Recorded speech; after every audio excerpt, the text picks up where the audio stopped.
ആയുധ ഇടപാടുകൾക്ക് പണം നൽകുന്നതിന് പാകിസ്ഥാൻ ശ്രമിച്ചേക്കാം. പരിശോധന കർശനമാക്കാൻ ബാങ്കുകൾക്ക് RBI നിർദ്ദേശം. പാകിസ്ഥാനിൽ നിന്ന് നേരിട്ടല്ലാതെ ഇന്ത്യയിലേക്ക് പണം എത്താൻ സാധ്യതയുണ്ടെന്നും ഇത്തരം ഇടപാടുകൾ കണ്ടെത്താൻ സൂക്ഷ്മ പരിശോധന കർശനമാക്കണമെന്നും റിസർവ് ബാങ്ക് രാജ്യത്തെ ധനകാര്യ സ്ഥാപനങ്ങളോട് ആവശ്യപ്പെട്ടു. കള്ളപ്പണം വെളുപ്പിക്കുന്നത് തടയാനും ഭീകരപ്രവർത്തനങ്ങൾക്കും ആയുധ ഇടപാടുകൾക്കും പണം എത്തുന്നത് ഒഴിവാക്കാനും ബാങ്കുകൾക്ക് പൊതുവായ മാർഗനിർദ്ദേശങ്ങൾ നിലവിലുണ്ട്. എന്നാൽ പാകിസ്ഥാനെ പ്രത്യേകം പരാമർശിച്ചുകൊണ്ടുള്ള ഇത്തരമൊരു നിർദ്ദേശം അപൂർവമാണ്. ആയുധങ്ങൾ വാങ്ങാൻ ഇത്തരം പണം ഉപയോഗിക്കാൻ സാധ്യതയുണ്ടെന്നും ഇത് ഉയർന്ന അപകട സാധ്യതയാണ് എന്നും RBI അയച്ച കത്തിൽ പറയുന്നു. നേരിട്ടുള്ള പണമിടപാടുകൾക്ക് RBIയുടെ പ്രത്യേക അനുമതി ആവശ്യമാണ്. ഈ സാഹചര്യത്തിൽ മറ്റു രാജ്യങ്ങൾ വഴി ഇന്ത്യയിലേക്ക് എത്തുന്ന പണത്തിന്മേലാണ് ഇപ്പോൾ പരിശോധന കർശനമാക്കുന്നത്. മെയ് മാസത്തിൽ രണ്ട് രാജ്യങ്ങളും തമ്മിൽ നടന്ന സൈനിക സംഘർഷത്തിന് ശേഷം നടന്ന അന്വേഷണങ്ങളെ തുടർന്നാണ് ഈ നിർദ്ദേശം നൽകിയത്. ആയുധ ഇടപാടുകൾക്ക് പണം നൽകുന്നതിന് പാകിസ്ഥാൻ ശ്രമിച്ചേക്കാം എന്ന് കത്തിൽ ചൂണ്ടിക്കാട്ടുന്നു. ഇതിന്റെ ഭാഗമായി ഇന്ത്യയിലെ അന്വേഷണ ഏജൻസികൾ നടത്തിയ കണ്ടെത്തലുകളും കത്തിൽ പരാമർശിച്ചിട്ടുണ്ട്. എന്നാൽ ഇതിന്റെ വിശദാംശങ്ങൾ കത്തിൽ പറയുന്നില്ല. ചില പാകിസ്ഥാൻ പൗരന്മാർ മറ്റു രാജ്യങ്ങൾ വഴി ഇന്ത്യയിലേക്ക് പണം അയച്ചതായി അന്വേഷണത്തിൽ കണ്ടെത്തി എന്ന് സർക്കാർ വൃത്തങ്ങൾ സൂചന നൽകി.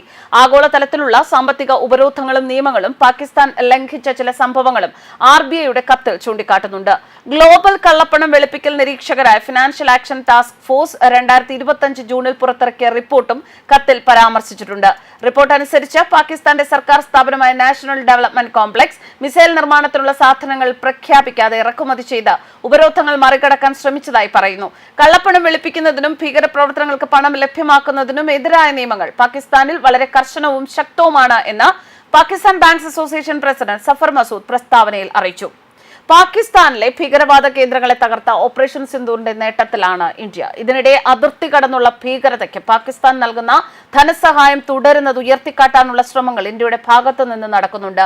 ജൂണിൽ ലോകബാങ്കുമായുള്ള കൂടിക്കാഴ്ചയും ആഗോള ഭീകരവിരുദ്ധ ധനസഹായ ഏജൻസിയായ ഫിനാൻഷ്യൽ ആക്ഷൻ ടാസ്ക് ഫോഴ്സിന്റെ ഗ്രേ ലിസ്റ്റിൽ പാകിസ്ഥാനെ തിരികെ ഉൾപ്പെടുത്തുന്നതിനുള്ള ചർച്ചയും ഉൾപ്പെടുന്ന സജീവമായ ചർച്ചകൾ നടന്നിരുന്നു. ജനുവരിയിൽ അംഗീകരിച്ച സ്വകാര്യ മേഖലയുടെ വളർച്ചയ്ക്കും കാലാവസ്ഥ പ്രതിരോധത്തിനും വേണ്ടിയുള്ള 10 വർഷത്തെ $20 ബില്യൺ വായ്പാ കരാർ ലോകബാങ്ക് വേഗത്തിലാക്കണമെന്ന് പാകിസ്ഥാനിൽ നിന്നുള്ള മാധ്യമ റിപ്പോർട്ടുകൾ ഉണ്ടായിരുന്നു. ഇതിനിടെയാണ് ഇന്ത്യയുടെ ഭാഗത്തു നിന്നുള്ള ഇത്തരത്തിലുള്ള നീക്കം. ദിവസങ്ങൾക്ക് മുൻപ് അന്താരാഷ്ട്ര നാണയനിധി $1 ബില്യൺ രക്ഷാ പദ്ധതിക്ക് പാകിസ്ഥാന് അനുമതി നൽകുകയും ചെയ്തിരുന്നു. $2.3 ബില്യൺ പുതിയ ഗഡു ലഭിക്കുന്നതിന് പാകിസ്ഥാൻ ആവശ്യമായ എല്ലാ ലക്ഷ്യങ്ങളും നേടിയിട്ടുണ്ട് എന്നായിരുന്നു IMFന്റെ വാദം. ജമ്മു കാശ്മീരിലെ പഹൽഗാമിലെ ഭീകര ആക്രമണത്തിനും പാകിസ്ഥാൻ സൈന്യത്തിന്റെ സൈനിക നടപടികൾക്കും ശേഷം അന്താരാഷ്ട്ര ഏജൻസികൾ പാകിസ്ഥാനിലേക്ക് കോടികളുടെ സഹായം കൈമാറാൻ തീരുമാനിച്ചതിന് ഇന്ത്യൻ സർക്കാർ നേരത്തെ നിരാശ പ്രകടിപ്പിച്ചിരുന്നു. ധനമന്ത്രി നിർമ്മല സീതാരാമൻ നേരിട്ട് IMF മാനേജിംഗ് ഡയറക്ടർ ക്രിസ്റ്റലിന ജോർജിവയോട് സംസാരിച്ചതായും പാകിസ്ഥാനുള്ള ഒരു സാമ്പത്തിക സഹായവും അംഗീകരിക്കരുത് എന്നാവശ്യപ്പെട്ടതായും വൃത്തങ്ങൾ അറിയിച്ചു. IMFൽ നിന്ന് സഹായം ലഭിച്ചതിനു ശേഷം പാകിസ്ഥാന്റെ ആയുധ സംഭരണത്തിൽ വർധനവുണ്ടായതായി മുൻവർഷങ്ങളിലെ ഡാറ്റ സൂചിപ്പിക്കുന്നുണ്ട്.